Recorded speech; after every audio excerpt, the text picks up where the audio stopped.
Hello students, आज class 10th ICSE से अपना नया चैप्टर स्टार्ट करते हैं बैंकिंग। ठीक है, बैंकिंग में जो आपको पढ़ना है वो पढ़ना है RD, that is called as recurring deposit. Recurring का मतलब होता है जिस चीज को हम मंथली जमा करते हैं बैंक में और बैंक हमें उसका इंटरेस्ट देती है। अब यहाँ पर दो फॉर्मूले यूज कर रहे हैं, एक तो इंटरेस्ट का और एक मैच्योरिटी वैल्यू। पहले सारी वैल्यू जितनी यहाँ पर दी हुई है उनके बारे में आपको समझा देता हूँ।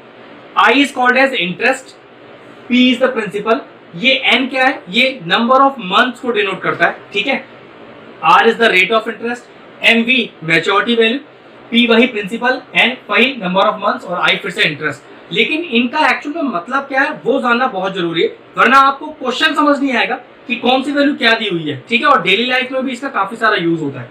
ठीक, हमें इस बैंकिंग चैप्टर में पढ़ना क्या है वो मैं आपको बता चुका हूँ, called as RD, that is called as recurring deposit. Monthly हम जिस चीज को जमा करते हैं अपनी बैंक के अंदर। ठीक है, अब जरा पहले हल्का सा मैं आपको एक एग्जाम्पल देके बताता हूँ। मान लो मैंने बैंक को 100 रुपए जमा किए, ये सारी वैल्यूज यहाँ पर मैं यूज कर लूंगा आपके एग्जाम्पल में, फिर क्वेश्चन सॉल्व करेंगे इसमें। ठीक है, मान लो मैंने 100 रुपए बैंक को जमा किए, तो जो हम बैंक को जमा करते हैं उसी को बोलते हैं प्रिंसिपल, और जिसको यहाँ पी से डिनोट कर रहे हैं। ठीक है, जितना पैसा भी आप बैंक में जमा करोगे, 100 रुपए, 1000 रुपए, मैंने 100 इसलिए एग्जाम्पल लिया, समझना आसान होगा आपके लिए। ठीक है, तो amount of money submitted to the bank, amount of money deposited to the bank, a sum of money, ये सारे शब्द यूज होते हैं, वो क्या कहलाता है हमारा प्रिंसिपल। फिर होगा कितने समय के लिए, तो हम हमेशा किस फॉर्म में यहाँ लिखते हैं, नंबर ऑफ मंथ्स। हम यहाँ हमेशा पैसा जमा करते हैं मंथ के हिसाब से। मतलब अगर मुझे कहा है कि भाई साल भर जमा किया, तो मैं 1 ईयर यूज नहीं करूंगा, मैं क्या यूज करूंगा उसको, मैं यूज करूंगा उसको 12 मंथ्स, और वही 12 मेरा क्या होगा, एन का वैल्यू, ये ध्यान रखना। ठीक है, तो नंबर ऑफ मंथ्स की फॉर्म में आपको लिखना है, ईयर की फॉर्म में नहीं, क्योंकि मैंने आपको शुरू में बताया जो आरडी होता है, जो रेकरिंग डिपॉजिट होता है, वो हमेशा मंथली जमा किया जाता है। तो अगर आपको क्वेश्चन में ईयरली भी दिया होगा तब भी मंथली सॉल्व होगा। मान लीजिए 100 रुपए आप जमा कर रहे हो बैंक को, और कितने महीने जमा किए, मान लो 12 महीने जमा किए, तो बैंक ने 12 महीने बाद, ध्यान सुनना, बैंक ने 12 महीने बाद मान लो आपको दिए 1300 रुपए।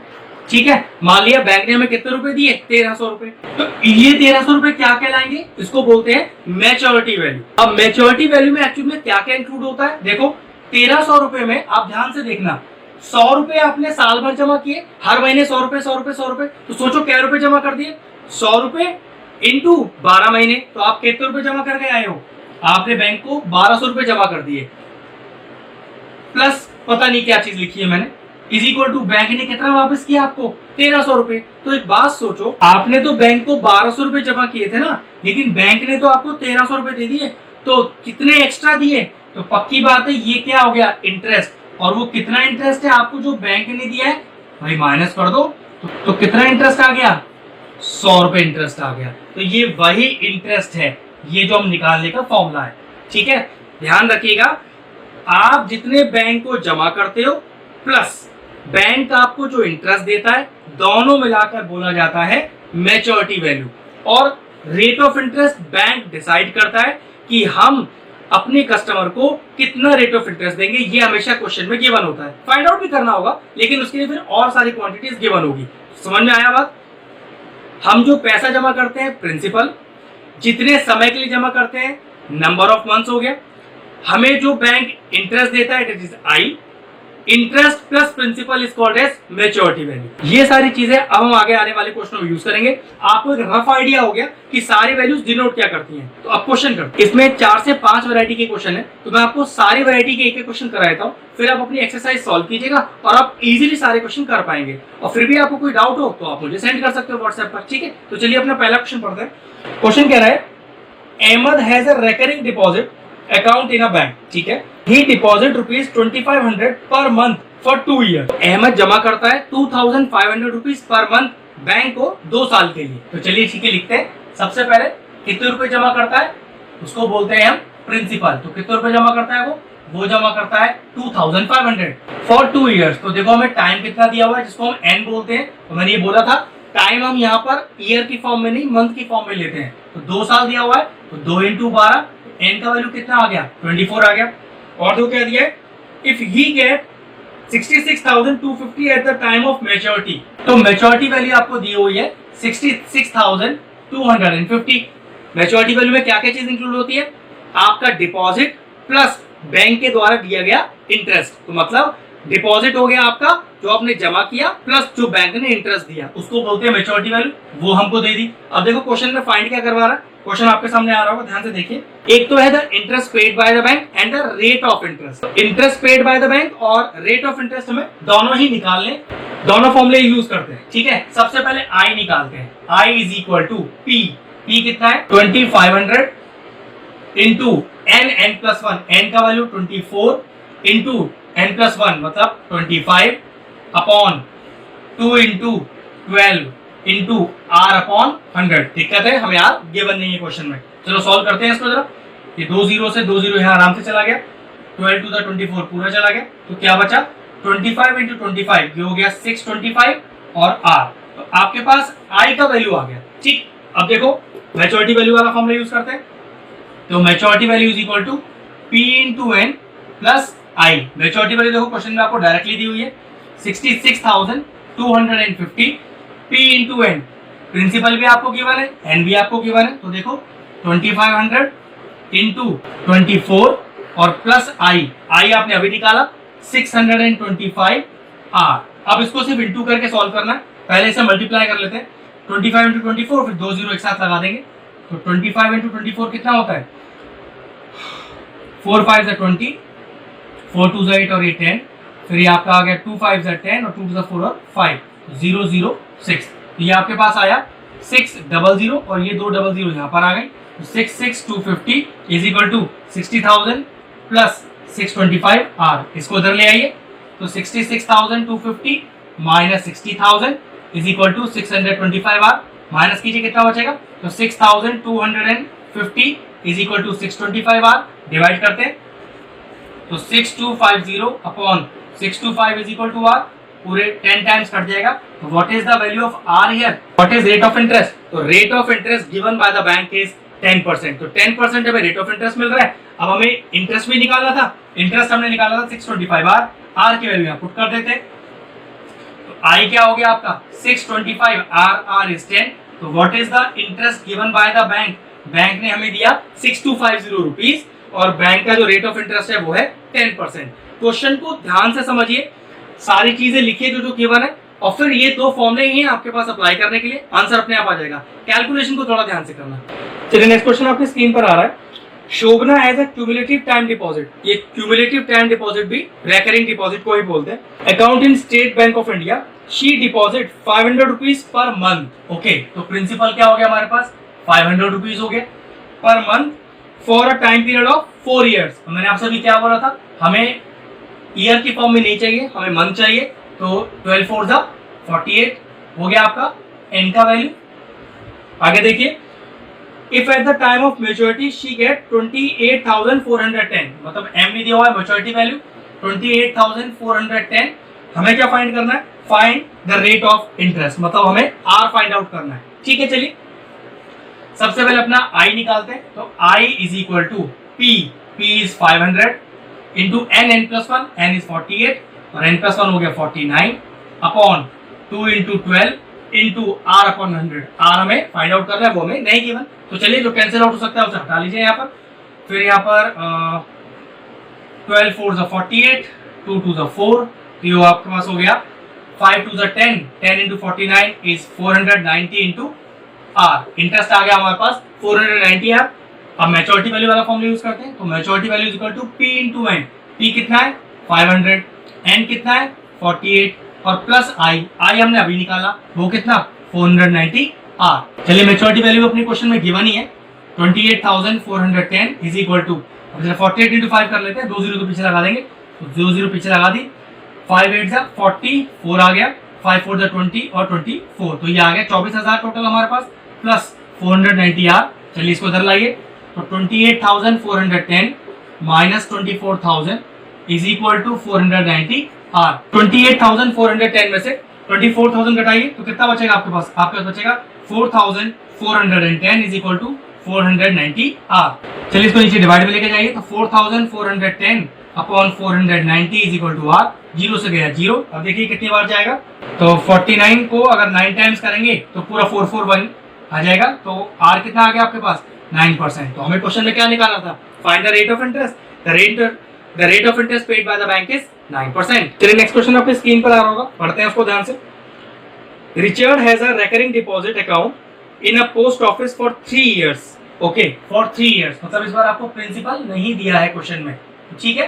Principal is equal to P लिख देते हैं, ठीक है, फॉर 3 years, तो 3 साल दिया हुआ है। तो यहाँ पर टाइम आपके पास हो गया 12 into 3 that is equal to 36 months। हमेशा ध्यान रखना रेकरिंग डिपॉजिट में टाइम जो होता है वो हमेशा मंथ की फॉर्म में यूज किया जाता है। तो एन आ गया आपके पास 36 months। फिर क्या दिया हुआ है, एट अ रेट ऑफ 7.5%, तो रेट ऑफ इंटरेस्ट भी दिया हुआ है आपको आर 7.5%, ठीक है। और एक चीज और दी है क्वेश्चन में, if you get 8325 as interest at the time of maturity, maturity के टाइम पे इंटरेस्ट दिया हुआ है, मतलब इस बार आपको क्वेश्चन में आई दिया हुआ है 8325 रुपीज। अब देखिए क्वेश्चन में फाइंड क्या करना है। क्वेश्चन में एक तो हमें मंथली इंस्टॉलमेंट फाइंड करना है, मतलब तो पी फाइंड आउट करना है, और द अमाउंट ऑफ मैच्योरिटी और एम भी फाइंड आउट करना है। दो चीजें फाइंड आउट करनी है।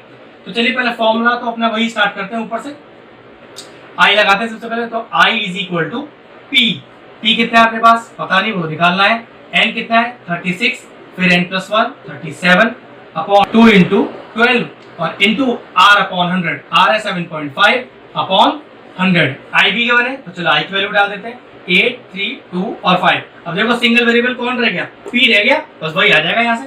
थोड़ा कैंसिल आउट कर लेते हैं पहले, जो कैंसिल आउट हो रहा है। ये हो गया 12 3 जा 36, ये पॉइंट हटा के नीचे एक जीरो एक्स्ट्रा कर ली। अब देखो यहाँ मैंने कैसे लिखा 8325, जितनी चीज डिनोमिनेटर में वो जाके न्यूमिनेटर में हो गई, और जो न्यूमिनेटर में वो नीचे जाके डिनोमिनेटर में हो गई। तो देखो into 2 into 1000 upon 3 into 37 into 75 is equal to P, मतलब पी को मैंने न्यूमिनेटर में रखा, पी के साथ जितनी चीज न्यूमिनेटर में थी वो सब डिनोमिनेटर में चली गई इक्वल में जाकर, और जो चीज डिनोमिनेटर में थी वो सब ऊपर न्यूमिनेटर में चली गई। अब इस पूरे को सॉल्व करके यहाँ से पी का वैल्यू आपके पास आ जाएगा। तो इसको पूरा सॉल्व करेंगे तो हमारे पास ये कितना आएगा, पी आएगा हमारे पास 2000, ठीक है। अब इस पी को यूज करेंगे हम यहाँ पर एमवी का वैल्यू भी निकालेंगे। तो एमवी क्या होता है, P into n. Now P is what, P is 2000 into n, n कितना है आपके पास 36 और प्लस आई, आई क्वेश्चन में गिवन है 8325। तो चलिए मैच्योरिटी वैल्यू भी निकाल लेते हैं। तो 36 इंटू 2 इज 72, 3 जीरो पीछे लगे हुए हैं, प्लस 8325। अब ऐड कर लेते हैं, हो गया 5 2 3 10 और 8। तो टोटल जो मैच्योरिटी वैल्यू आया वो आया 80,325। ये तो कैलकुलेशन का पार्ट था, बस आपको इस फॉर्मूले को यूज कैसे करना है, क्वेश्चन में चीज क्या क्या गिवन है और क्या हमें फाइंड करना है, इस पर पूरा ध्यान रखना है। चलिए नेक्स्ट क्वेश्चन आपकी स्क्रीन पर आ रहा होगा, देखते हैं। Priyanka has a recurring deposit amount of 1000 per month. तो ठीक है, प्रिंसिपल कितना दिया हुआ है देखो आपको, इस बार आपको प्रिंसिपल दिया हुआ है 1000 रुपए, 1000 लिख दिया पी का वैल्यू। फिर और क्या दिया हुआ है, एट 10%। तो देखिए आपको रेट ऑफ इंटरेस्ट भी दिया हुआ है 10% का जो बैंक दे रही है। फिर आगे देखिए, if she get 5550 as interest, तो आई दिया हुआ है आपको 5550 रुपीज। कह रहा find the total time for which the account was held. Okay, इस बार आपको एन नहीं गिवन है, तो ठीक है आपको एन निकालना है इस बार अपना। चलिए कोई बात नहीं, इस बार एन आपका वेरिएबल हो गया, तो फॉर्मूला लगाते हैं। तो I is equal to P, P is 1000 into N plus 1, इस बार इसकी वैल्यू गिवन नहीं है आपको, upon 2 into 12 into r upon 100, r भी गिवन है आपको 10/100, और ये आई का वैल्यू भी तो गिवन है 5 5 5 और 0।